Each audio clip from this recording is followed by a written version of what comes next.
Hola.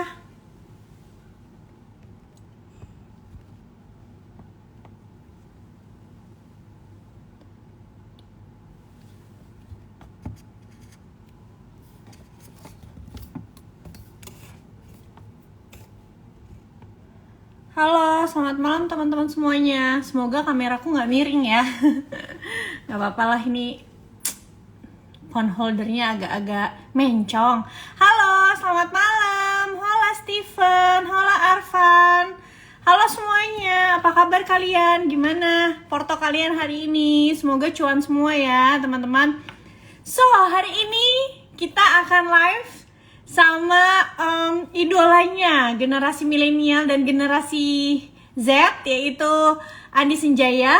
Aku kayaknya panggil nama aja, kayaknya seperti aku lihat Andi Senjaya umurnya di bawah aku. But it's okay. Sebelum kita nyambut Andi Senjaya, aku mau kasih tahu kalian dulu bahwa hari ini kita akan bahas strategi trading trend following. Jadi apa sih strategi trading trend following? Jadi trend following ini menurutku adalah gaya trading yang lebih santai dibanding kita gaya scalper di minggu sebelumnya yang kita udah pelajarin sama Mas Bakti. Jadi untuk teman-teman semua yang misalnya sibuk kerja atau sibuk kuliah, nggak sempat selalu mantengin market, gaya trading ini bisa jadi cocok untuk teman-teman semua gitu ya. Karena biasanya strategi trading trend following itu dimana trader baru membeli saham ketika terjadi pembentukan tren gitu, atau sebuah tren sudah terbentuk. Biasanya tren yang terbentuk itu uptrend ya teman-teman. Dan biasanya trend following itu kita kenapa dibilangnya santai, karena biasanya jangka waktu tradingnya itu bisa mingguan sampai bulanan gitu. Jadi nggak mesti setiap hari kita ngeliatin market. Nah, strateginya gimana aja, indikatornya apa aja yang dipakai, psikologinya di market juga seperti apa, nanti kita akan langsung tanyain ke Andi Senjaya. Aku mau tanya, Andi Senjayanya udah ada di dalam belum ya? Aku tadi nggak WhatsApp dia dulu sih sebenarnya. Pas mulai, aku langsung mulai aja, nggak tanya-tanya dulu. Oke, nggak apa-apa, kita sambil tunggu aja ya.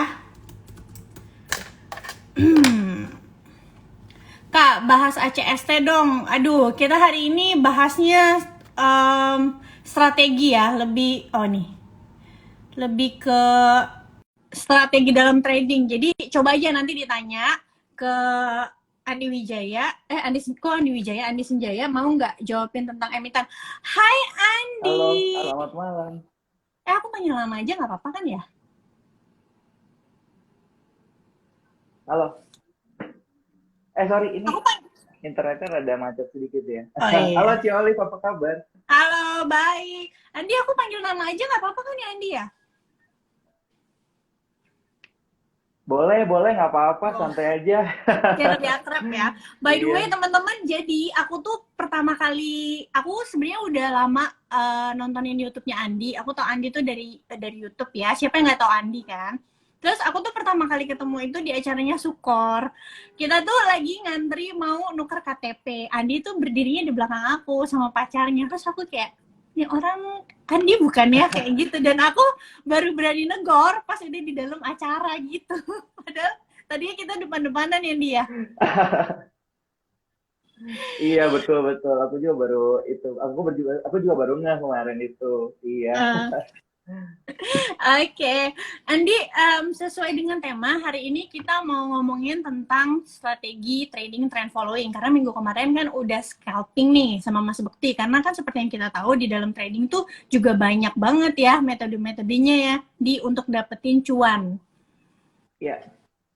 Nah, tadi ada yang nanya nih, Andi, sebenarnya bedanya trend following sama swing apa sih? Atau sebenarnya sama aja? Kebetulan tadi ada yang nanya sebagai pembukaan, supaya nanti enggak Oke. misconception gitu. Eh, Ci Olive, ini suara aku masuk ya? Dengar ya? Masuk, Aman masuk, ya? masuk. Tapi kayaknya kurang gede dikit ya. Kameranya aman nggak? Aman, aman, Kenapa? aman. Aman, aman. Kayaknya Sebentar, suaranya sebentar. Aku kurang. kayaknya rada. Suaraku kedengeran nggak? Suaranya kedengeran, Ci. Oke. Suara Andi Oke, tadi tadi rada aku kecil. pakai. Oke. Sekarang harusnya lebih oke ya. Oke, nah sekarang lebih oke banget. Oke, semoga lebih oke. Oke, jadi Halo teman-teman, malam. Tadi kan Ci Olive nanya ya, bedanya apakah ada perbedaan antara swing sama trend following trading ya?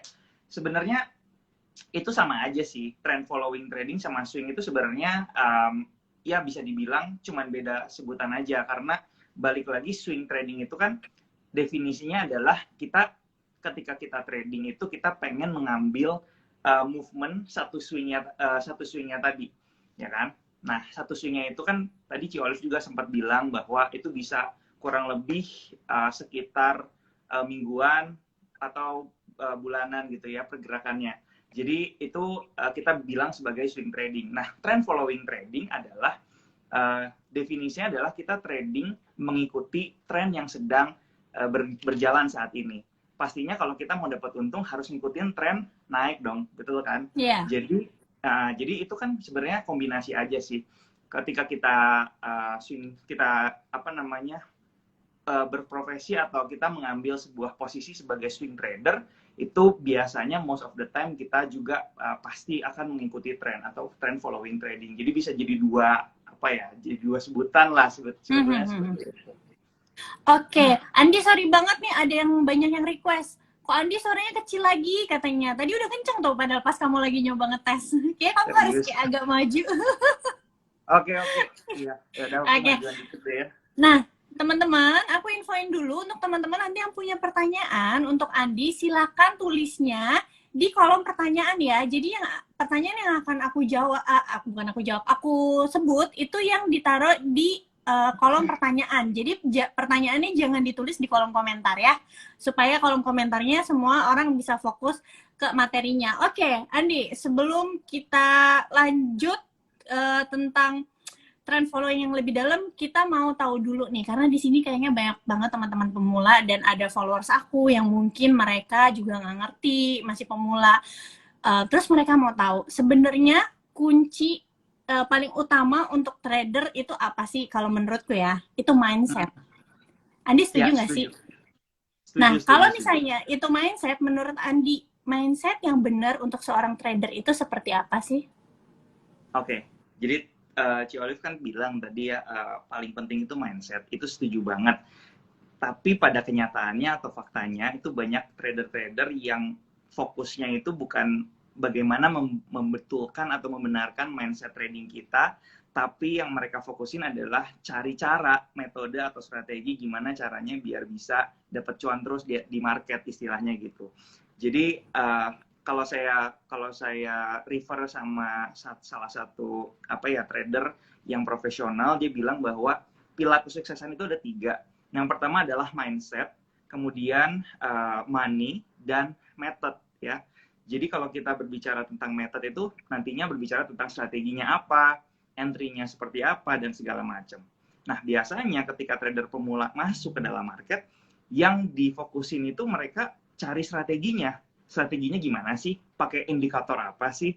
Ya kan? Gimana sih cari support resistance dan segala macam. Padahal yang jauh lebih penting setelah saya berkecimpung di market sekitar 9 tahun, itu di mindsetnya gitu. Nah, mungkin sekarang saya bisa share nih beberapa mindset yang sebenarnya saya pernah ada di titik turning point ketika saya bisa berubah dari yang awalnya mungkin sebagai trader yang nggak bisa konsisten profit, tiba-tiba bisa berubah dengan merubah mindset aja, strateginya sama, tapi kita bisa berubah hasilnya jadi lebih positif.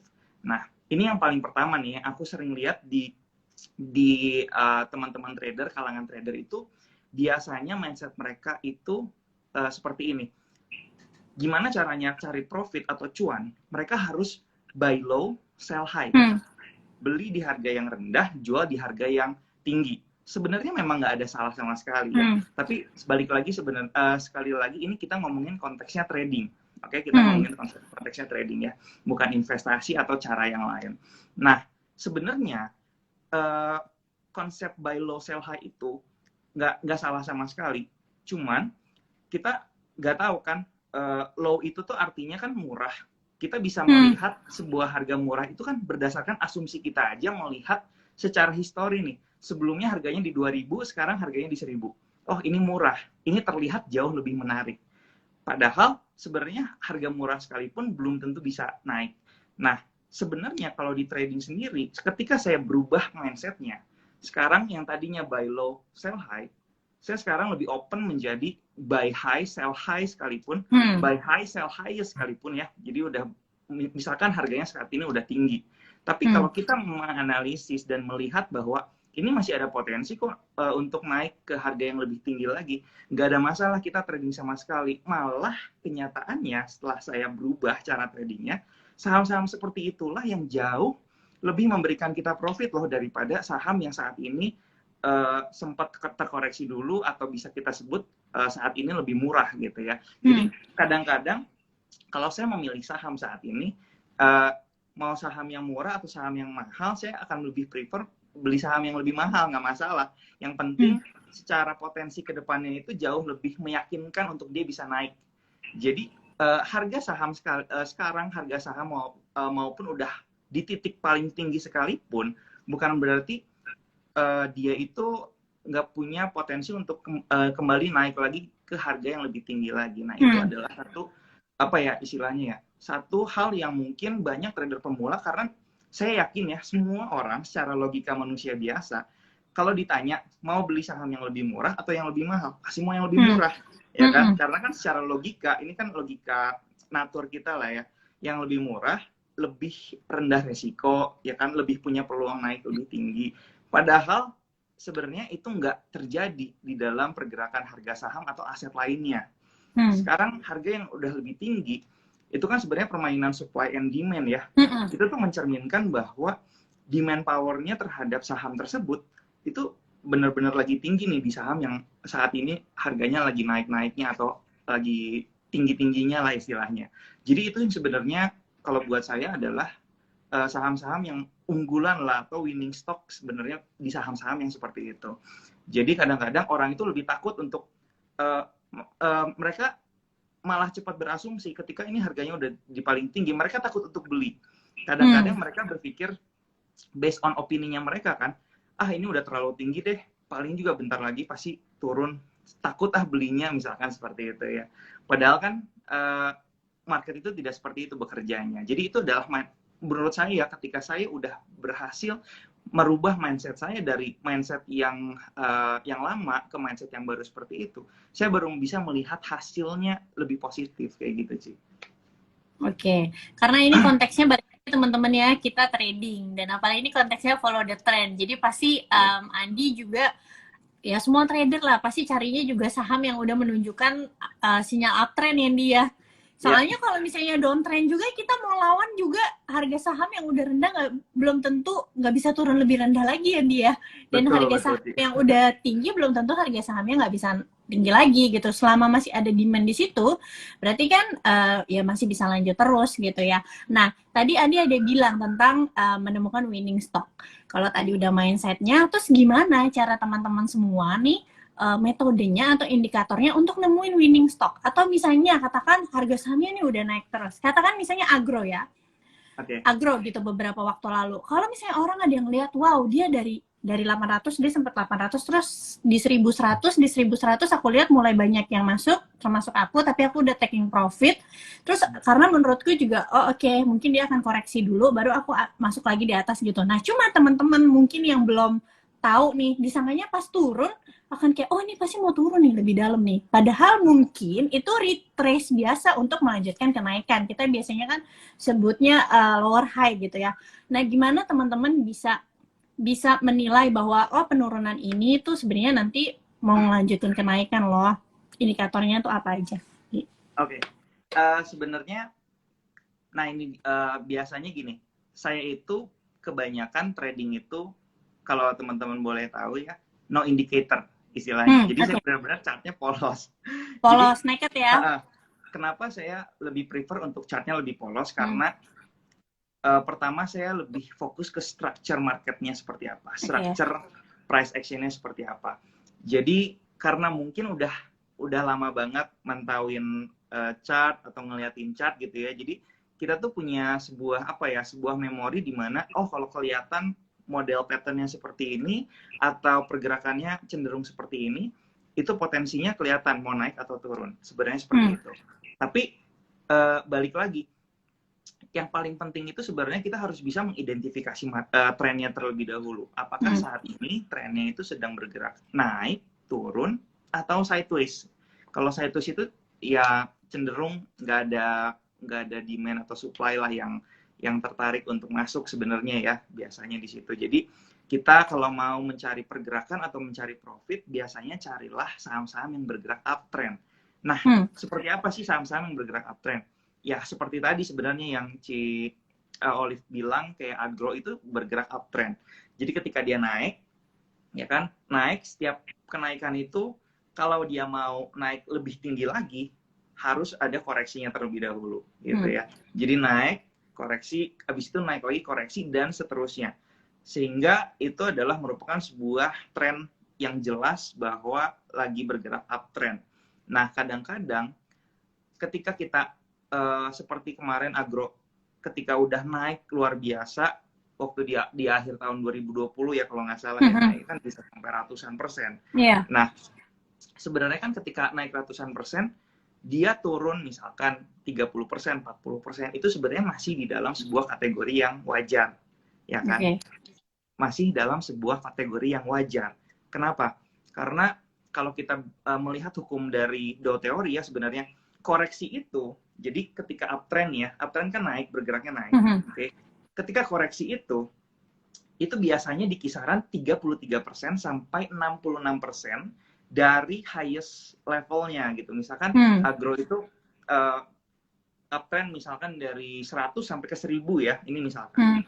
Dari 100 sampai ke 1000, kemudian dia retrace sampai ke, kalau 50% misalkan ke 500. Itu sebenarnya masih wajar, Cuman kita bisa melihat kekuatan dari trennya sendiri. Jadi kalau semakin dalam koreksinya, artinya kecenderungan uptrendnya itu tidak lagi strong. Jadi moderat lah istilahnya bisa dibilang. Tapi kalau dia retrace-nya cuma sekitar 30% atau mungkin kurang dari 30%, udah kembali naik lagi ke atas, kita bisa menilai bahwa saham tersebut trennya masih sangat kuat.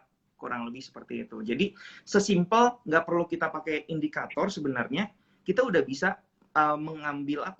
mengambil posisi di mana kita itu ada di posisi yang lebih benar gitu atau lebih tepat. Karena menurut saya ketika kita udah bisa trading following the trend atau trend following, itu potensi kita untuk mendapatkan profit itu di atas 50% daripada kita memilih saham-saham yang nggak bergerak uptrend kayak gitu. Jadi mungkin walaupun kita nggak tahu nih ya entry yang ideal di mana dan segala macam, asal kita tahu saham ini uptrend aja, itu potensi untuk profitnya 50%, di atas 50%. Nanti kalau kita belajar lagi entry yang idealnya di mana, bisa naik lagi jadi 60%. Kemudian kita bisa melihat lagi indikator-indikator konfirmasi yang lainnya, bisa naik lagi tuh jadi lebih yakin lagi 65% sampai 70%. Jadi yang kita cari adalah gimana caranya kita menaikkan probabilitas tadi untuk membantu kita trading, menentukan saham-saham yang potensinya jauh lebih tinggi daripada saham yang lain. Jadi kurang lebih seperti itu sih. Iya. Oke, menarik. Nah, jadi aku mau tanya nih, kalau Andi sendiri tipenya yang buy on weakness atau buy on breakout?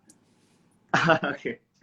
Sebenarnya gini, tipe buy on weakness, buy on breakout itu sama bagus ya. Ada plus minusnya masing-masing. Dan tergantung masing-masing tradernya juga nyamannya menggunakan buy on weakness atau buy on breakout. Kalau saya pribadi lebih prefer ke buy on breakout. Alasannya kenapa? Buat saya, buy on weakness itu ketika dia turun ke level support tertentu, biasanya kan kita kalau buy on weakness itu kan belinya di area support lah ya, support yang kuat. Nah, ketika harganya turun ke area support, itu belum langsung atau tidak pasti terlihat itu ada rejection. Jadi kita harus tunggu konfirmasi dulu di sekitar area support. Dan based on my experience, ketika kita cenderung buy on weakness, dia tenaga untuk naiknya itu masih perlu bertahap gitu ya istilahnya. Jadi nggak langsung reboundnya itu impulsif gitu, nggak langsung impulsif. Biasanya turun ke area support, ini area support yang bagus gitu ya, tapi dia biasanya main-main dulu di situ, baru naik lagi ke atas. Nah, saya itu nggak cocok dengan yang seperti itu. Saya itu lebih prefer dia nge-break satu level tertentu, misalkan break level resistance ya, dan saya bisa langsung melihat bahwa di portofolio saya itu profit, kurang lebih seperti itu. Jadi kan breakout yang ideal adalah ketika harganya breakout level tertentu, misalkan resistensinya di 1000 ya, kita udah nungguin nih ya breakout level 1000. Ketika kita misalkan pasang stop order, kemudian dia breakout di atas level 1000, biasanya kita udah bisa langsung lihat profit di portofolio kita. Nah, itu adalah buat saya sendiri, itu adalah udah satu keuntungan buat kita nih. Udah satu keuntungan buat kita, di mana ketika kita profit, kita bisa ada di posisi yang jauh lebih secure untuk bisa istilahnya yang memenangkan trading ini gitu. Kurang lebih kayak gitu. Jadi itu salah satu faktornya aja sih kenapa saya memilih buy on breakout. Tapi memang ketika kita memilih buy on breakout, mungkin potensial dia upside-nya, potensial upside-nya nggak setinggi buy on weakness. Buy on weakness, betul. Jadi memang ada masing-masing pro dan kontra, dan itu tergantung kenyamanan masing-masing. Tingkat kenyamanan ya, iya. Betul. Berarti secara psikologi juga Andi lebih enaknya kalau buy on breakout langsung muncul warna hijau gitu ya di porto, jadinya juga tambah semangat gitu ya. Betul, ya sih, betul. Karena memang kalau diperhatiin di banyak chartnya di saham Indonesia ya, aku perhatiin juga, kalau aku kan lebih suka sebenarnya buy on weakness ya. Itu memang biasanya nggak sehari langsung ada sih, yang sehari langsung benar-benar kelihatan gitu ya, hammer gede gitu. Tapi biasanya memang kayak bisa 3 hari dulu nih, candle-nya kecil-kecil dulu, bikin orang ragu kan, ini benar nggak sih mau naik lagi atau mau lanjut turun kayak gitu-gitu. Oke. Oke, Andi, tadi menyangkut buy on breakout ini, aku jadi mau nanya, karena tadi ada yang nanya di Instastory kan, aku ada taruh box untuk teman-teman nanya, gimana sih cara menghindari false breakout? Kalau misalnya Andi mungkin kan feelingnya tuh karena udah biasa lihat market, jadi tahu nih mana yang beneran. Istilahnya kalau di market kita tuh kalau analisa kan teman-teman, technical analysis tuh nggak ada yang pasti ya, adanya probabilitas. Tapi karena saking sering lihat market, pasti udah ketahuan lah probabilitasnya, misalnya ini buy on breakout-nya, oh ini pasti berhasil gitu. Tapi untuk teman-teman yang pemula nih, Andi, gimana cara mereka untuk bisa nilai, oh ini kayaknya false, atau terhindar dari false breakout? Oke, ini menarik sih karena pertanyaan ini sangat sering banget masuk ke saya, dan saya cukup sulit untuk menjawab hanya dari satu kalimat aja. Jadi IG Live ini semoga bisa menjelaskan cukup ya. Ini mungkin bisa dari versi saya sendiri, karena balik lagi market itu kan dinamis, serba ketidakpastian. Ini berdasarkan pengalaman saya aja sih, dari mungkin dari 9 tahun yang lalu belajar tentang market gitu ya. Jadi gini, bagaimana menghindari false breakout? Yang pertama, bisa kita antisipasi false breakout ini dari melihat structure dari price action-nya sendiri. Kalau misalkan saham tersebut itu ada di dalam sebuah tren yang sangat strong, ya kan, uptrendnya strong, bisa dikatakan itu lebih mudah untuk dia breakout level resistance daripada saham-saham yang cenderung upside atau uptrendnya itu moderat lah, nggak terlalu strong, dia punya strength-nya ya. Itu pertama bisa jadi pertimbangan. Yang kedua, kita ngelihat base-nya dulu nih. Biasanya kan ketika dia breakout level resistance tertentu, sebelumnya itu dia pasti membentuk sebuah base. Nah, base-nya ini kuat atau enggak sih? Ada penurunan volume atau enggak di base tersebut? Biasanya, kalau di base tersebut ada penurunan volume, jadi ketika dia konsolidasi atau koreksi, dia mengalami penurunan volume. Nah, ketika dia mau breakout level resistance, itu kita tinggal melihat apakah ada volume yang lebih tinggi daripada volume-volume ketika dia konsolidasi atau koreksi. Jadi kalau dia melihat kita kalau misalnya melihat ada volume yang cenderung jauh lebih tinggi daripada biasanya, itu merupakan satu konfirmasi yang lebih pasti sedikit lebih pasti bahwa kecenderungannya ini akan breakout-nya akan lebih valid kayak gitu. Tapi balik lagi gini, itu kan hanya bagaimana kita melihat untuk mengantisipasi false breakout. Yang saya mau sampaikan ke teman-teman semua yang nonton, kayak gini. False breakout itu gak bisa kita 100% hindari. Kayak gitu. Jadi misalkan dua item yang saya dari tadi udah bilang, walaupun ternyata terlihat seperti itu, gak menutup kemungkinan bahwa false breakout itu akan terjadi kayak gitu ya. Jadi kalau saya mau bilang kayak gini, kita itu nggak perlu menghindari atau kita itu nggak perlu mencari kepastian ini breakout atau ini akan false breakout ya. Yang jadi tugas kita sebenarnya sebagai trader itu cukup untuk meresponi market aja ya. Jadi gini, ketika dia breakout resistance tertentu, oke, sesuai dengan sistem trading saya akan buy, misalkan buy on breakout. Nah, ketika saya udah buy on breakout, tugas saya selanjutnya adalah melihat apakah breakout ini valid atau ada potensi selanjutnya di hari selanjutnya itu dia akan kembali turun dan membuat false break. Nah, itu yang menjadi tugas saya untuk tetap melihat ke depannya seperti apa. Karena kita balik lagi, kita nggak ada yang tahu besok itu market seperti apa. Tiba-tiba market berubah pikiran dan akhirnya turun tiba-tiba, itu bisa aja terjadi gitu. Yeah. Market sangat dinamis. Jadi tugas kita itu sebenarnya nggak perlu mencari tahu ini kayaknya bakal false break atau enggak ya, atau potensinya gimana. Sesimpel hanya kita butuh untuk meresponi aja. Kalau misalkan ternyata ada indikasinya false break, jadi ketika udah breakout naik, habis itu turun lagi gitu ya di bawah harga kita beli, ya udah simply kita bisa untuk cut loss terlebih dahulu. Gitu. Lagian cut loss-nya kan mungkin ya nggak hanya kecil aja lah ya, hanya berapa persen doang kecil. Dan harus diingat bahwa cut loss kecil itu is a part of the game, bukan berarti kita salah menganalisis. Itu adalah bagian dari kita mengambil opportunity yang lebih besar kayak gitu. Jadi buat saya justru yang kayak gitu itu jangan dijadikan jangan dijadikan bahwa wah trading seperti ini nggak cocok nih atau gagal nih dan segala macam. Justru itu adalah hal yang harus kita lakukan dan itu bagus. Ketika dia ternyata false break, ya udah simple kita cut loss dulu misalkan, dan kita masih pantau lagi. Kalau misalkan dia ada indikasi untuk breakout lagi, kita bisa entry lagi, nggak ada masalah. Kita jual dulu, ada konfirmasi yang lebih pasti, kita bisa beli lagi. Saya sering kayak gitu. Jadi di satu saham, saya berkali-kali dia mau breakout tapi gagal, saya cut loss dulu. Habis itu saya pantau lagi, dia breakout lagi, gagal lagi, saya cut loss lagi. Tapi kecil gitu, nggak ada masalah buat saya. Tapi sekalinya breakout, benar-benar breakout, itu semua nutup gitu ya, si loss-nya itu. Jadi kita nggak perlu nebak lah, kita nggak perlu nebak ini false break atau ini valid breakout-nya. Cukup kita meresponi aja marketnya seperti apa gitu aja sih. Ini tadi ceritanya Andi yang Andi bilang ya kalau misalnya kena cut loss perhatiin lagi gitu, siapa tahu nanti ada kesempatannya lagi di saham tersebut. Aku jadi keinget sama ada salah satu member di grup aku gitu ya, waktu kejadiannya Agi gitu beberapa minggu lalu. Jadi Agi itu kan sempat kayak turun, ternyata sempat breakdown, tapi breakdownnya tuh cuma kayak sebentar doang gitu, dan ternyata kena stop loss ya dia, dan dia langsung WhatsApp aku secara personal karena dia baru banget join grup.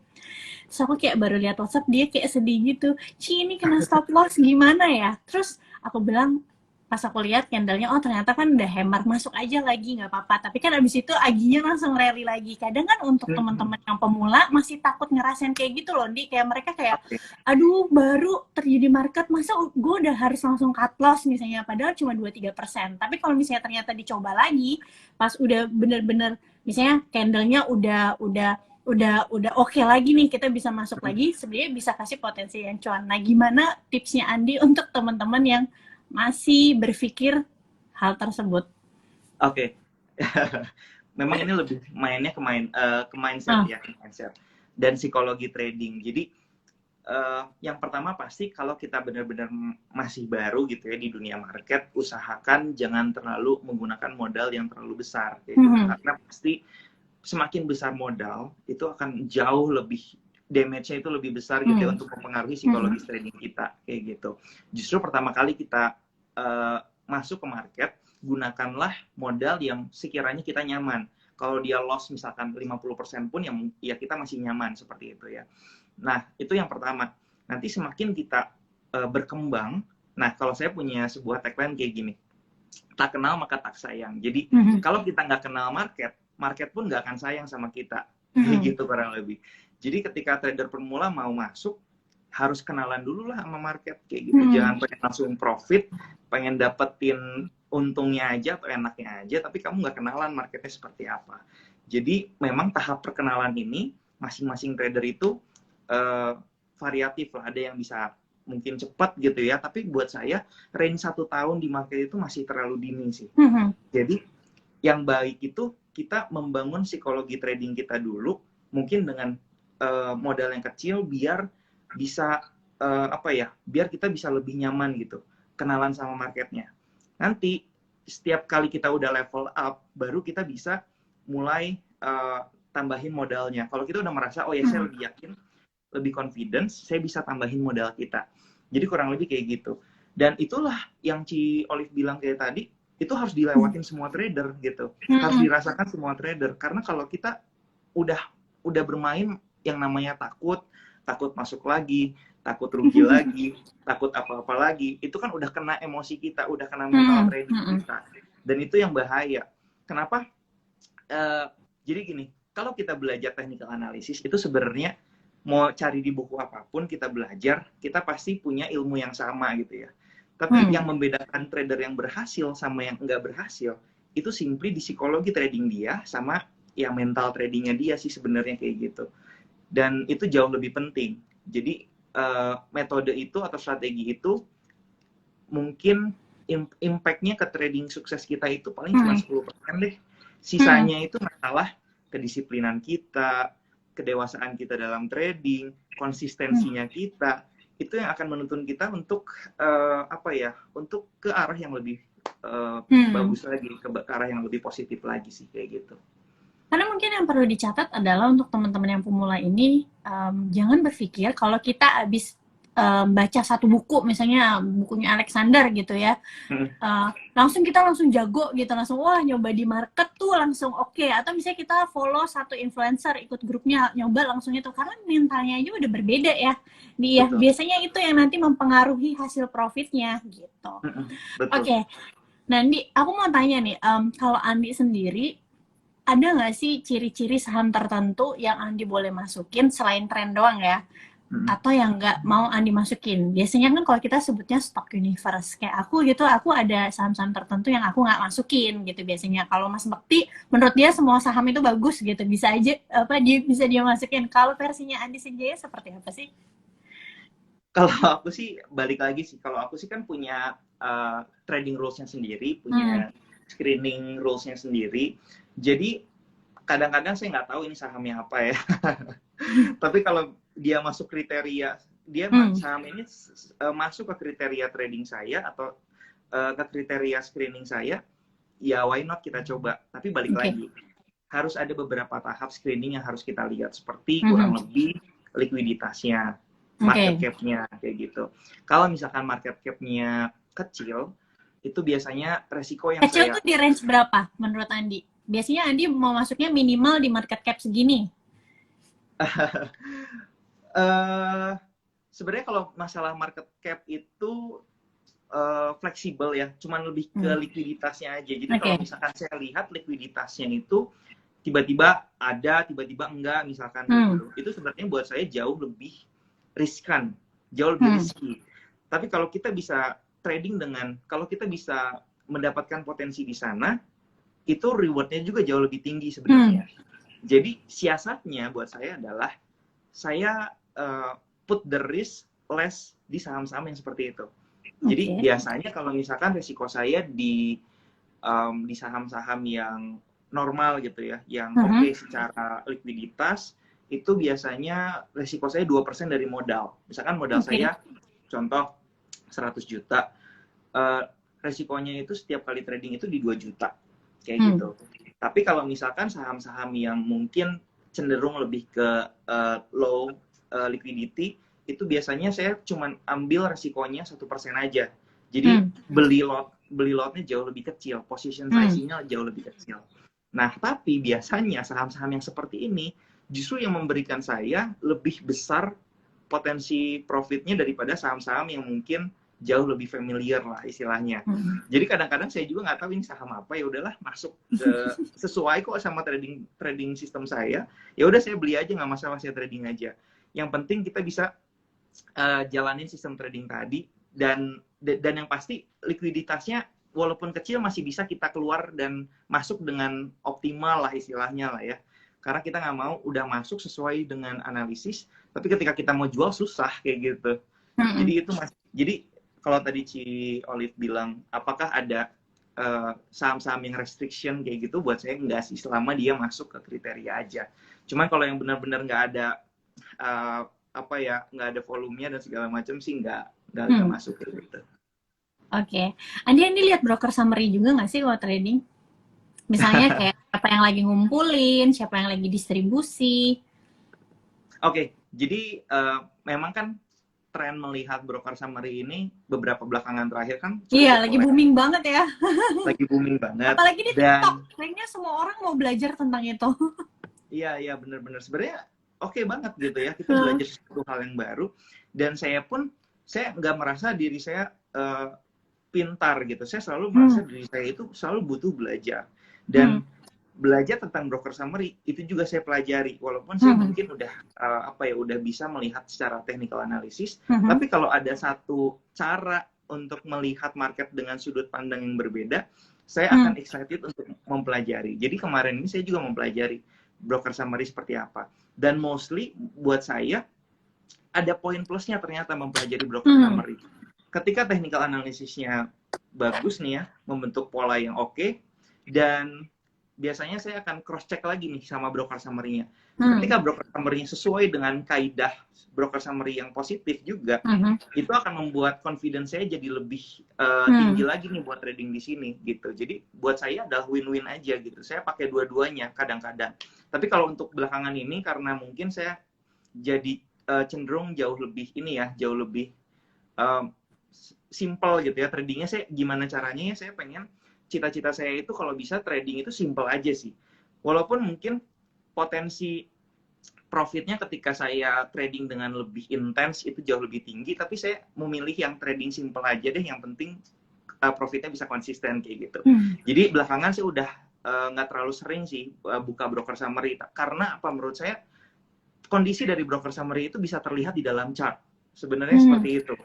Jadi broker summary itu fungsinya buat saya hanyalah konfirmasi aja. Tapi kalau kita mau melihat keadaan broker summary-nya, itu akan membuat kita jauh lebih confirm lagi.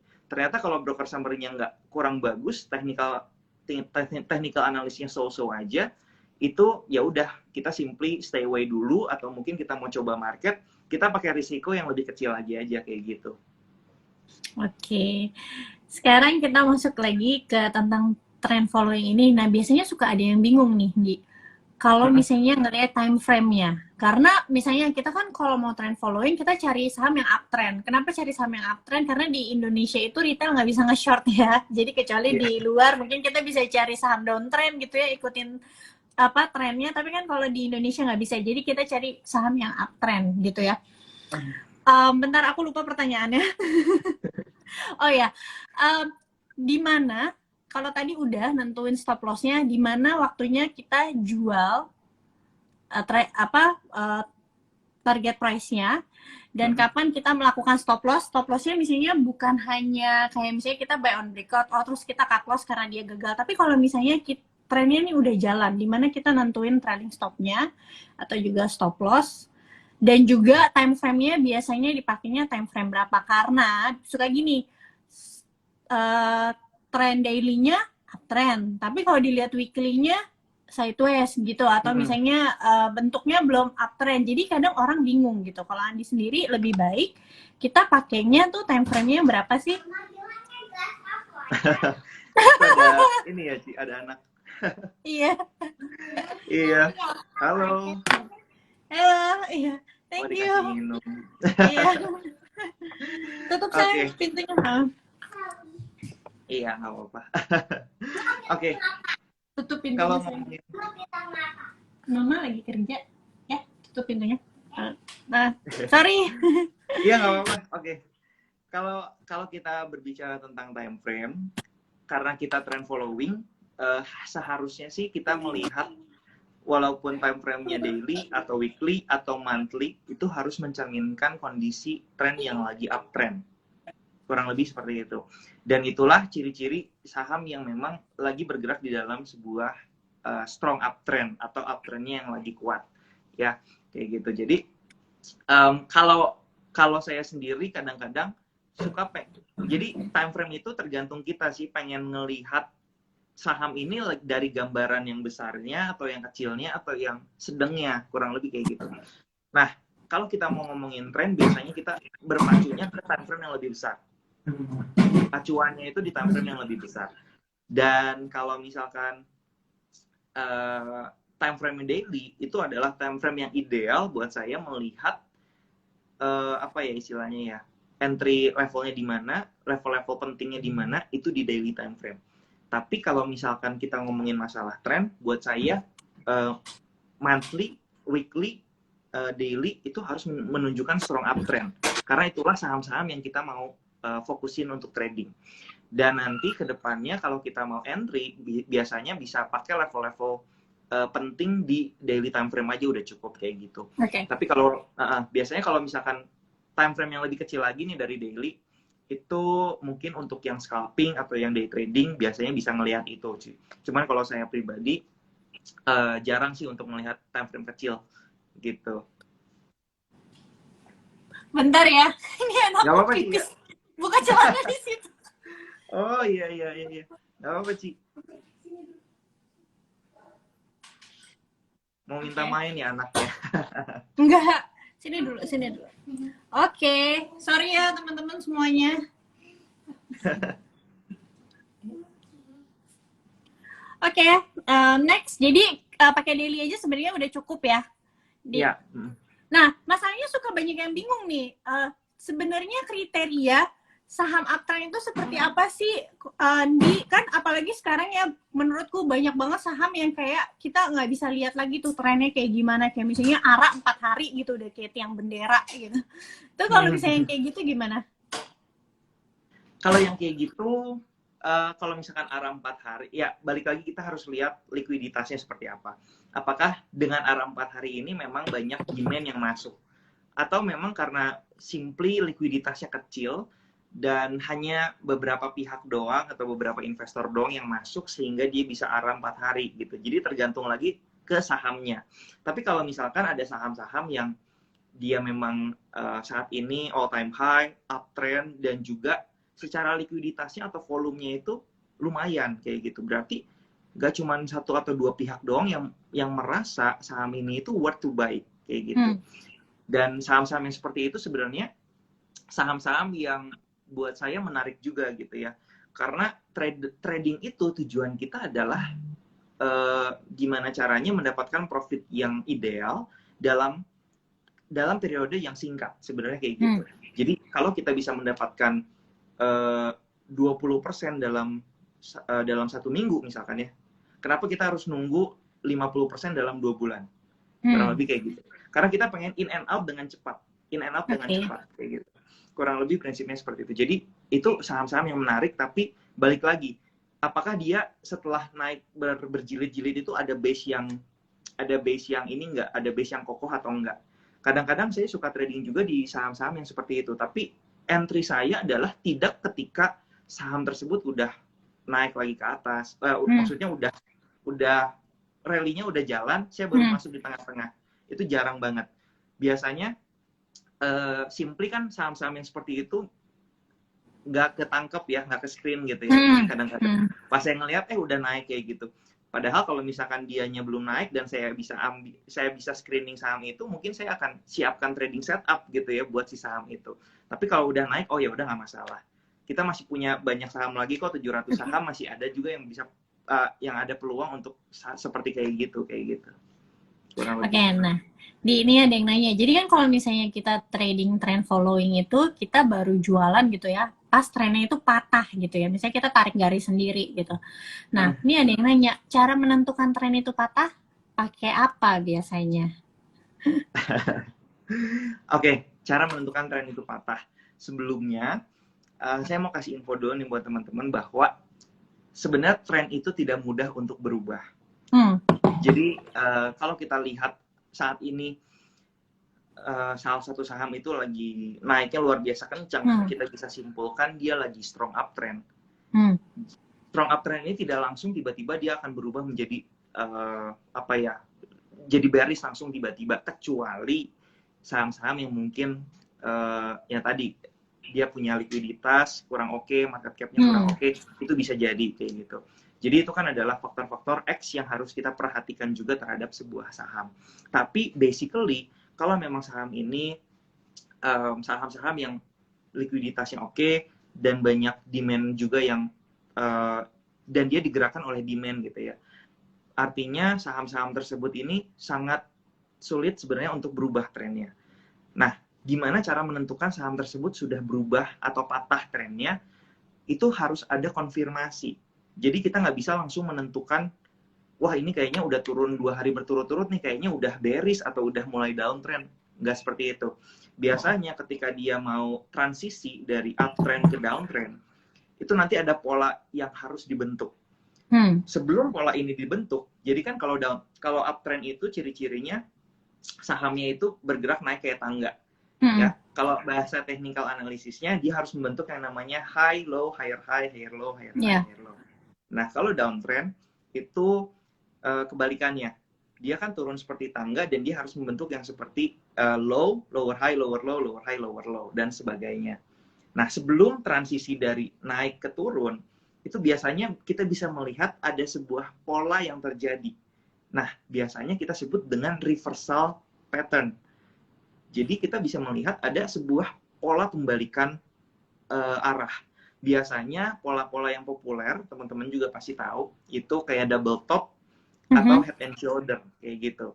Jadi dua pola ini itu cenderung kalau kita lihat ternyata terbentuk pola-pola tersebut, ada kecenderungan bahwa marketnya akan transisi dari uptrend ke downtrend. Jadi selama pola itu belum muncul, buat saya saham ini masih punya strong uptrend yang kuat. Dan kalau misalkan kadang-kadang gini, kita suka bikin garis trendline ya. Ini saya juga suka sharing bahwa kita sering bikin garis trendline. Abis itu tiba-tiba garis trendline-nya itu dijebol gitu ya sama harga patah gitu ya. Nah, itu tuh bukan serta-merta trennya sudah berubah gitu. Jadi trendline itu hanya guideline aja. Bisa jadi ketika trennya naik, habis itu kita bikin garis trendline kemudian patah, dia hanya akan koreksi sementara. Nah, nanti dikoreksi phase-nya itu atau dikoreksi periodenya, kita harus lihat dulu nih, dia membentuk pola apa? Pola pelanjutankah atau pola pembalikan arah? Nah, kalau dia membentuk pola pembalikan arah, baru kita harus waspada. Kurang lebih seperti itu. Tapi basically kalau kita mau nentuin di mana take profit dan segala macam, itu nggak perlu nunggu trennya patah, kita udah bisa take profit kok. Tapi take profitnya bertahap aja, kayak gitu. Jadi balik lagi, kita nggak harus nunggu trennya patah sekalipun, kita bisa take profit bertahap aja.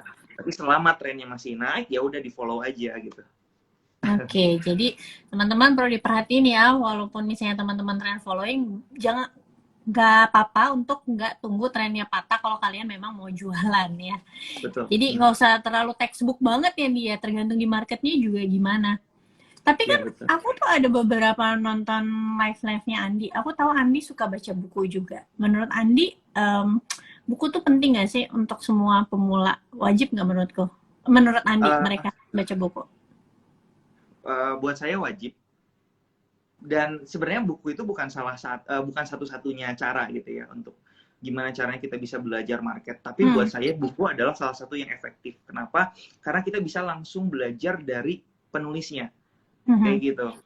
Kalau misalkan di buku kan dia ngajarin kayak mindsetnya seperti apa dan segala macam. Kita benar-benar bisa melihat bagaimana ternyata dia cara pandang dia atau perspektif dia terhadap market. Biasanya kan kalau penulis-penulis buku kan punya latar belakang atau background suksesnya mereka masing-masing gitu ya. Seperti misalkan berhasil melipat gandakan berapa puluh ribu persen dalam waktu berapa tahun, kurang lebih seperti itu biasanya. Nah, kita bisa belajar gimana sih caranya dia kok bisa sukses dan sustain gitu, bisa mendapatkan hal tersebut. Biasanya dia tuliskan semua apa yang ada di isi pikirannya dia itu dalam buku. Kurang lebih seperti itu. Jadi buat saya, buku salah satu cara yang efektif sih buat belajar. Jadi teman-teman, karena kan kalau saya lihat data ya, banyak orang Indonesia tuh yang sebenarnya malas baca buku.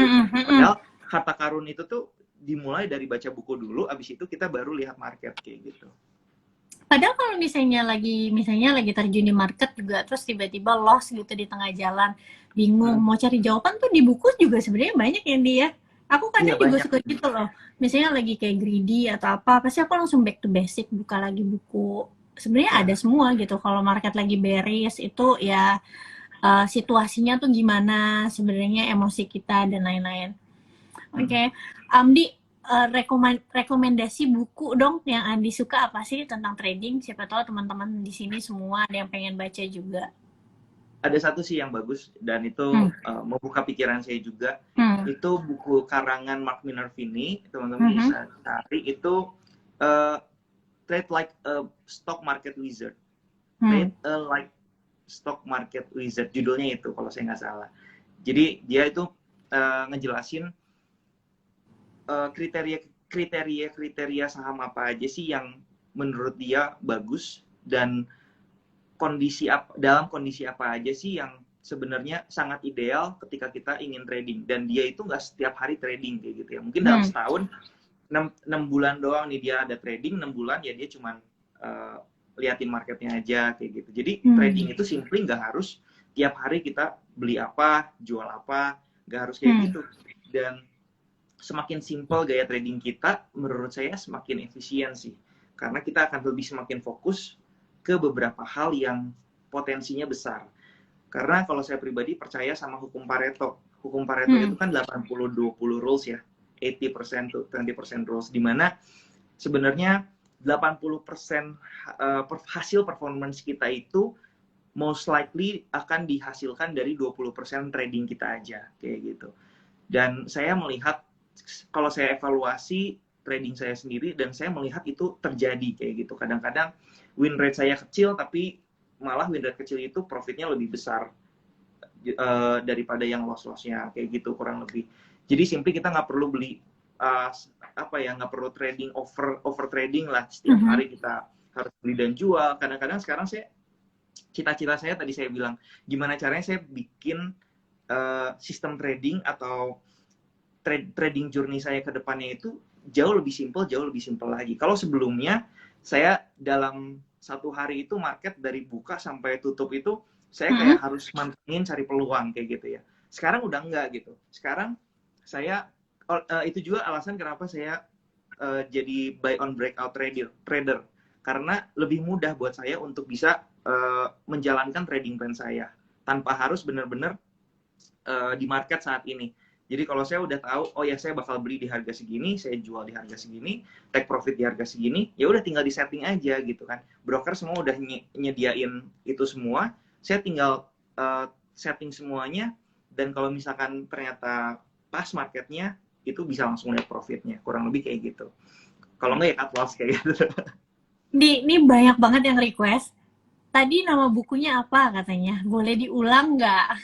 Oh iya, itu bukunya karangan Mark Minervini, judulnya Trade Like a Stock Market Wizard. Kalau nggak salah itu. Ini judul kadang-kadang saya suka lupa ininya apa urutannya gitu ya. Tapi kalau nggak salah Trade Like a Stock Market Wizard itu judulnya. Oke. Ini banyak banget yang nanya tentang money management. Tapi sebelum itu aku mau tahu dulu, Andi kalau misalnya ngukur risk dan reward di market tuh seperti apa sih? Kan ada orang yang 1:3 dan mungkin di sini teman-teman juga belum ngerti apa itu risk dan reward. Kayaknya masih banyak gitu orang yang kayak beli saham langsung dipikirin dulu tuh. Wah, harga sahamnya ARA, ini pasti besok naik lagi gitu tanpa diukur misalnya resikonya tuh seberapa dalam gitu. Iya, jadi ada yang namanya risk and reward.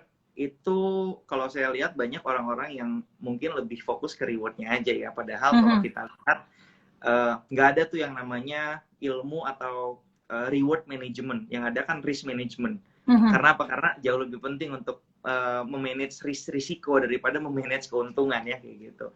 Jadi sebenarnya basicnya adalah simple aja. Ketika kita mau trading, kan trading itu kan bertukar ya. Basicnya adalah bertukar. Kita pengen ketika kita mau bertukar sesuatu, bertukar risk sama reward gitu ya. Kita pengen dong rewardnya yang lebih besar daripada risikonya.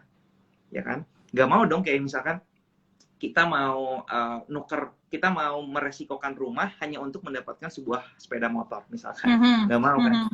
Pasti rewardnya kita mau lihat yang lebih tinggi. Itu kan basicnya, simpelnya seperti itu. Oleh karena itu sebenarnya gini, kita udah nggak perlu lagi ngelihat rewardnya kalau kita memang udah tahu trennya ini uptrend. Kenapa? Karena ketika marketnya lagi bullish, there is no stock too high in the bull market. Artinya tidak ada sebuah harga yang udah terlalu mahal nih di bull market atau di uptrend. Karena harganya bisa lebih mahal lagi, bisa lebih mahal lagi. Artinya rewardnya itu akan jauh lebih tinggi lagi. Kadang-kadang saya udah nggak fokus lagi nih sama rewardnya. Bodoh amat. Yang penting ketika kita udah memilih saham ini uptrend, kita udah tahu rewardnya itu besar. Itu pertama. Jadi yang kedua, langsung kita masuk ke resikonya. Kita mau lihat nih resikonya ini berapa besar sih? Itu kan kita melihat stop loss-nya di mana gitu ya. Ini kalau saya entry atau beli di harga segini, stop loss yang paling aman itu di berapa? Dan itu harus kita lihat. Dan itu juga nggak boleh terlalu besar sih. Kalau saya maksimal itu 10% penurunan dari saham, itu udah maksimal. Jadi biasanya reward udah saya nggak lihat lagi nih. Yang penting saya pilih saham yang uptrend, berarti rewardnya itu masih bisa besar lah istilahnya. Kita tinggal lihat aja nih resikonya. Kalau dia base-nya lebar-lebar, berarti resikonya pun lebar. Itu sebenarnya kayak gitu. Jadi kadang-kadang saya akan tunggu konfirmasi lain, atau saya simply ambil resikonya lebih kecil untuk trading saham tersebut, sampai nanti tunggu ada konfirmasi yang lebih valid, saya akan average up. Kayak gitu kurang lebih biasanya. Oke, berarti Andi lebih lihat base-nya ya, lebar kecilnya. Jadi nggak pengaruh, apakah maksudnya misalnya kayak karena ini lapis 1, jadinya, bukan lapis 1, misalnya ini blue chips, jadinya batas cut loss-nya oke deh boleh 10%, tapi kalau small cap karena dia volatilitasnya tinggi, batas cut loss-nya diperkecil, bukan yang gitu ya, Andi lebih ngelihat kayak base-base dari setiap chart-nya ya? Iya, lebih ke sana sih sebenarnya. Oke, berarti kalau misalnya kita udah tahu nih batasnya, risk dan reward-nya, kan next step-nya tuh udah pasti kan money management-nya gitu. Nah, kalau Andi sendiri di market biasanya seperti apa? Pertanyaan pertama adalah, Andi tuh tipe yang masuk di satu harga atau bertahap?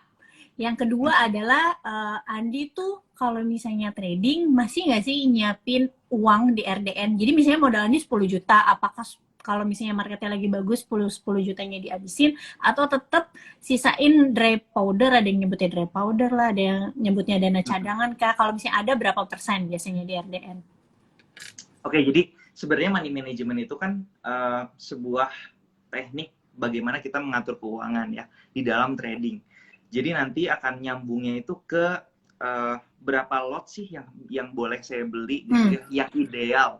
Istilahnya yang ideal untuk kita beli. Nah, jadi dari awal itu sebenarnya kalau money management saya udah ukur sendiri nih. Saya punya yang namanya money management calculator sendiri. Sebenarnya saya ada share juga sih di YouTube ya. Jadi basically buat saya yang ideal itu resikonya itu 2% tadi. Jadi let's say modal kita 100 juta, ketika kita ambil sebuah trading gitu ya, mau itu bagus atau mau itu nggak bagus, maksimal itu loss-nya itu cuma boleh 2 juta atau 2% dari modal. Nah, nanti kita harus hitung berapa sih lot yang harus kita beli kalau misalkan kita nggak mau resikonya lebih dari 2%. Kurang lebih kayak gitu. Jadi, itu yang akan menentukan. Biasanya money management itu kan, ini menjadi fondasi atau dasar. Kenapa? Karena saya masih melihat banyak trader-trader pemula atau trader-trader yang masih belum paham konsep dari money management.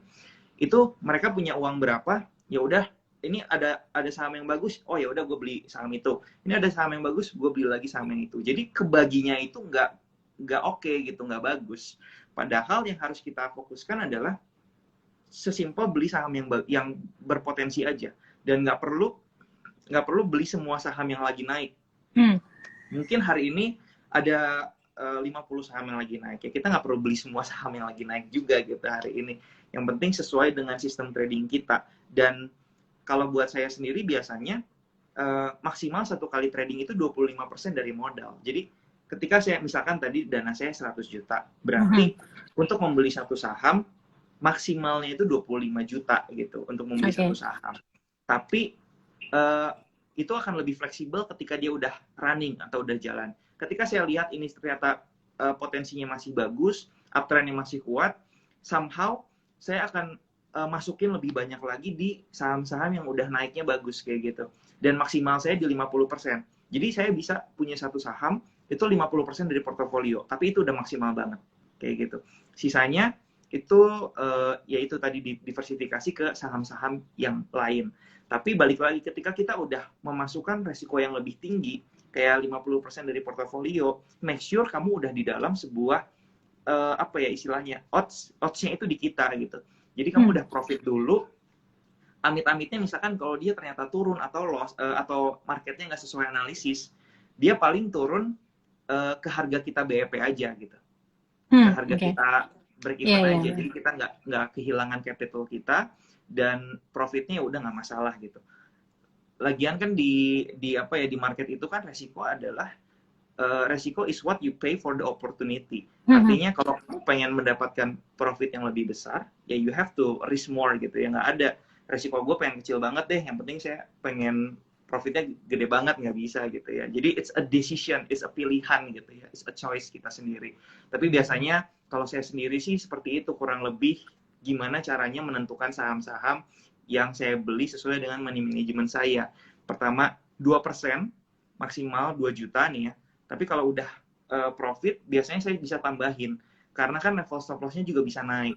Kurang lebih seperti itu. Dan maksimal, saya biasanya cuma pegang 3-4 saham maksimal gitu. Dalam satu portofolio 3-4 saham. Jadi saya benar-benar cari yang istilahnya winning stock gitu ya. Gimana caranya saya bisa cari saham-saham terbaik dari saham-saham yang bagus. Kayak gitu. Dan kalau misalkan saya udah pegang nih saham-saham yang bagus, besok nih ada saham yang tiba-tiba muncul jadi kuda hitam istilahnya ya udah nggak masalah, saya nggak harus tertarik untuk beli saham itu lagi gitu karena saya udah pegang saham yang bagus, kurang lebih gitu. Oke, jadi tidak menutup kemungkinan juga Andi melakukan yang namanya average up ya.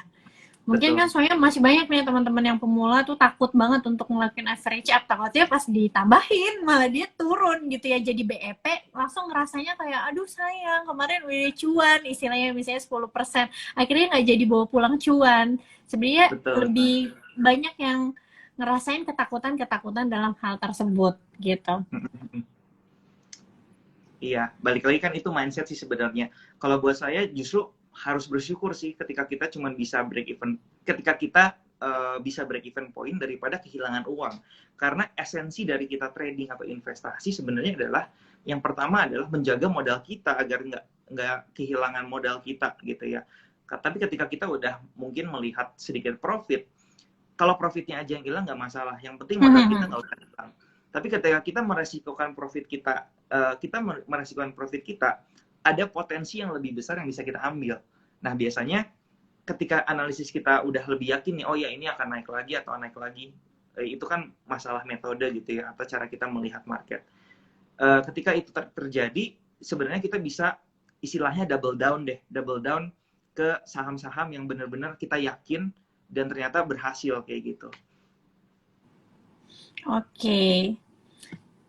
Andi, sekarang udah jam 8. Makasih ya udah nemenin. Nih udah 1 jam. Sebenarnya masih banyak banget pertanyaan. Cuma karena aku juga ditungguin harus meeting sama Civivi. Kan Andi minggu kemarin habis live juga kan. Jadi kita memang waktunya terbatas. Mohon maaf teman-teman kalau misalnya pertanyaannya belum banyak yang terjawab. Tapi Andi, kalau misalnya aku nih mau minta tips terakhir dari Andi untuk teman-teman pemula saat ini seperti apa sih? Apalagi mungkin teman-teman pemula yang sekarang lagi merasakan loss di market, apalagi teman-teman mungkin ngeliat influencer ini lagi cuan, ngeliat teman-temannya ini lagi cuan, tapi mereka yang belum cuan. Kira-kira pesan-pesan dari Andi seperti apa sih? Oke, mungkin tips buat teman-teman, kalau misalkan trading journey ini adalah trading journey masing-masing. Kayak hidupnya kita sama hidupnya orang lain mungkin path-nya itu berbeda gitu ya. Mungkin punya time frame suksesnya masing-masing. Yang pasti yang pertama adalah trading is a long term game. Bukan cuman kita mendapatkan profit atau melipat gandakan uang hanya dalam waktu yang singkat, bukan sama sekali.